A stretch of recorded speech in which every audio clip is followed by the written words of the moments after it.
Sa ulo ng ating mga nagbabagang balita.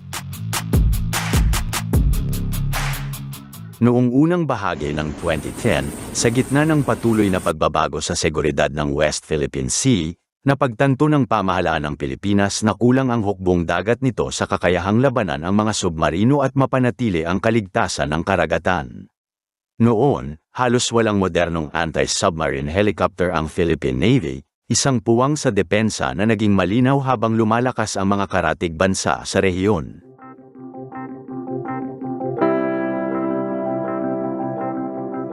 Upang punan ang kakulangang ito, nagsimula ang Department of National Defense ng Anti-Submarine Helicopter Acquisition Project sa ilalim ng Armed Forces of the Philippines Modernization Program.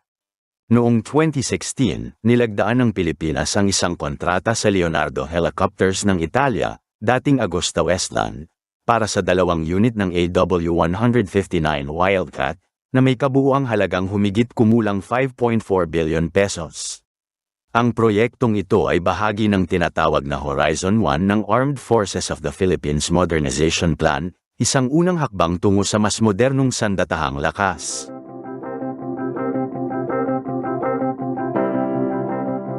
Matapos ang halos 3 taon ng paghahanda, pagsasanay, at integrasyon, dumating sa bansa ang 2 AW159 noong Mayo taong 2019, kalakip ang isang seremonya na ginanap sa Naval Base Heracleo Olano sa Sangley Point, Cavite. Upang ipakilala ng Philippine Navy ang mga ito bilang bagong pakpak ng dagat.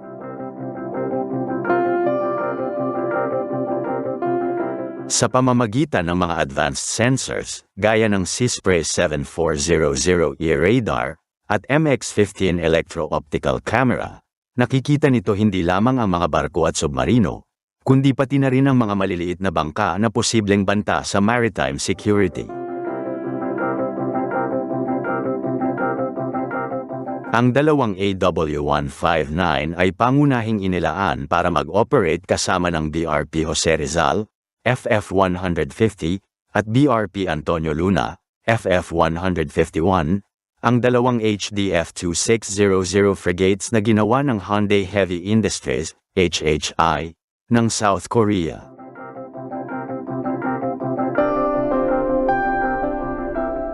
Ang kombinasyong ito ng frigate at Wildcat ay nagbigay ng bagong antas ng interoperability para sa Philippine Navy. Sa unang pagkakataon, nagkaroon ng ganap na kakayahang mag-detect, mag-track, at umatake sa mga submarino ang Pilipinas, isang kakayahang dati ay limitado lamang sa teorya o sa tulong ng mga kalyadong bansa.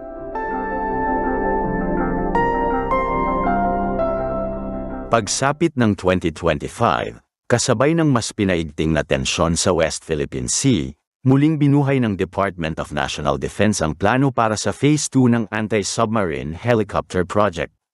Sa ilalim ng Horizon 3 ng Armed Forces of the Philippines Modernization Program, pinaplano ng Pilipinas ang pagbili ng karagdagang 6 na AW159 Wildcat helicopters mula sa Leonardo.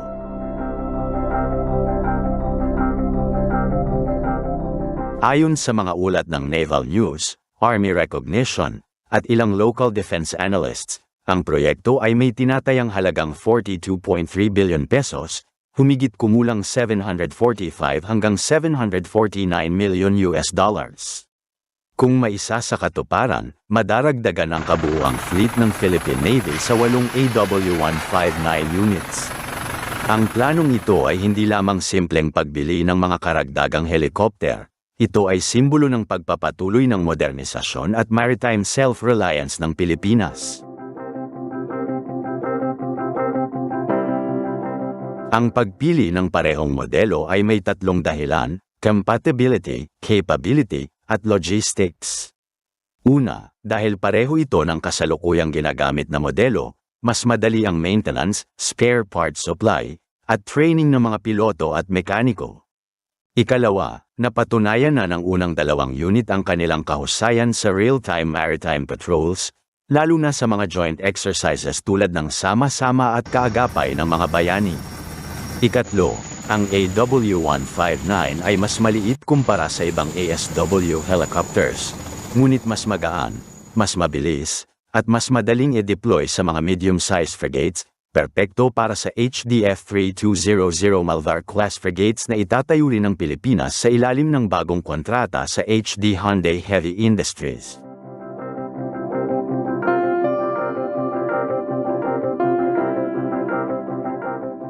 Ang mga bagong Wildcat na bibilhin ay inaasahang magkakaroon ng mas advanced na avionics at mission systems. Maaaring kabilang dito ang upgraded mission consoles, enhanced maritime radar, at improved sonar suite upang tumugma sa mga modernong barko ng Philippine Navy. Mayroon din itong kakayahang magdala ng anti-ship missiles tulad ng Martlet o Sea Venom, na kasalukuyang ginagamit ng Royal Navy.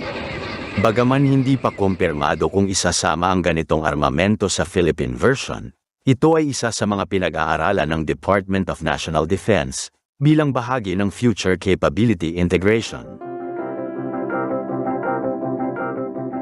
Kapag natuloy ang karagdagang 6 na unit, ang Pilipinas ay magkakaroon ng isang buong squadron ng modernong anti-submarine helicopters, isang antas na dati ay eksklusibo lamang sa mas mayayamang bansang pandagat. Sa bawat misyon, maaaring magsagawa ang Wildcat ng coordinated ASW patrols kasama ng mga frigates, at makipag-ugnayan sa mga P3C Orion o P8A Poseidon ng mga kaalyado para sa mas malawak na regional maritime picture. Ang ganitong sistema ay mahalaga upang bantayan ang mahigit 36,000 kilometro ng maritime borders ng Pilipinas. Sa malawak na perspektibo, ito ay hindi lamang pagbili ng mga helikopter, ito ay pagpapatatag ng pambansang soberanya at maritime domain awareness, lalo na sa gitna ng patuloy na pagbabago ng kapangyarihan sa Indo-Pacific region. Ang AW159 Wildcat ng Pilipinas ay isang sasakyang panghimpapawid ng pagbangon at pagpapatibay ng karapatan sa karagatang nasasakupan. Mula sa kawalan ng anti-submarine capability noong nakaraang dekada, ngayon ay unti-unting nagkakaroon ng mga matang nakakakita sa ilalim ng dagat ang bansa. Habang patuloy ang mga negosasyon para sa 6 pang unit, malinaw ang mensahe ng pamahalaan, ang kaligtasan ng ating karagatan ay hindi lamang nakasalalay sa barko, kundi pati sa mga pakpak na nagbabantay sa alon. Ang AW159 Wildcat, simbolo ng bagong yugto ng lakas, disiplina, at determinasyon ng Philippine Navy.